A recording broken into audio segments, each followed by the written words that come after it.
Hey, what's going on, guys? Today we're going to be looking at the exercise dumbbell lateral raise, getting into the depth, the specifics, the do's and don'ts, and the absolute purest technique.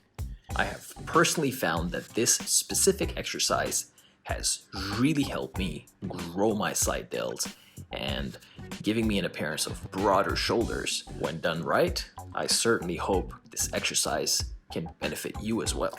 In strength training, the objective is to make the exercise as convenient as possible, but our goal here is hypertrophy. And in hypertrophy, the goal is to make the exercise as inconvenient as possible. If your traps are too tight, they will take over during the exercise, so releasing them before the exercise would be a good idea. First thing you want to do is grab the lightest weight you can find. Since this is an isolation exercise, you may want to think of your body as a machine and each and every one of your joints as a fulcrum, keeping a strict form the entire time.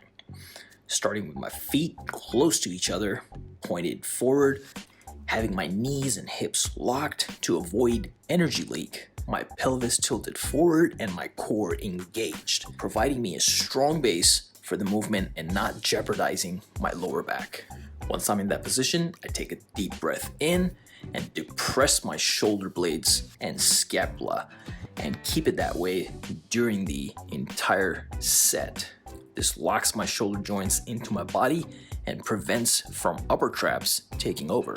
I slowly bring the dumbbells up and start my movement, stopping right below the shoulder height.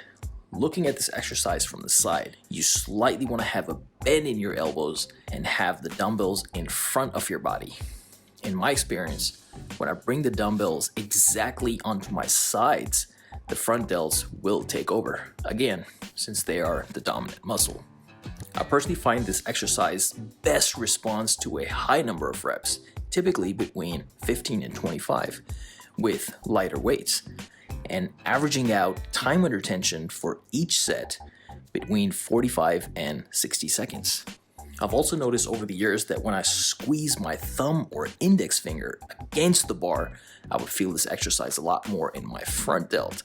And on the flip side, squeezing the pinky would more often internally rotate my shoulders and put me on a risk of an impingement. So I personally find it best to use my ring and middle finger the most to squeeze the dumbbells, which helps me target the side delts a lot more.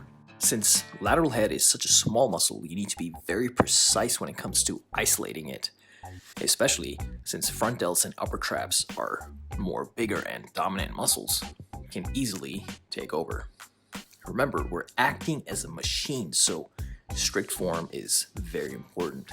But since the lateral head of the deltoid has slow twitch and fast twitch fibers, you could always switch it around and play with the rep range and the weights to see what best works for you, because what works for me may not work for you.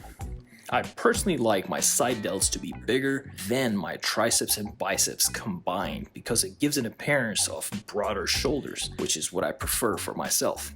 Now, depending on your goals, since the lateral head is a smaller muscle, you could actually get away with hitting it around 3 to 4 times a week with about 3 to 5 sets per day.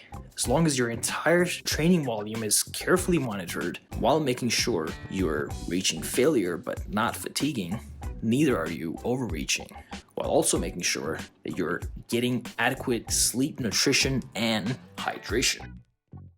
When it comes to isolation and hypertrophy, strict form should always be a priority, especially when you're posing as a machine and using free weights. And after the muscle fails during the set, the helping muscles eventually will contribute, which is okay as long as you're taking the target muscle to failure and hitting your goal accurately.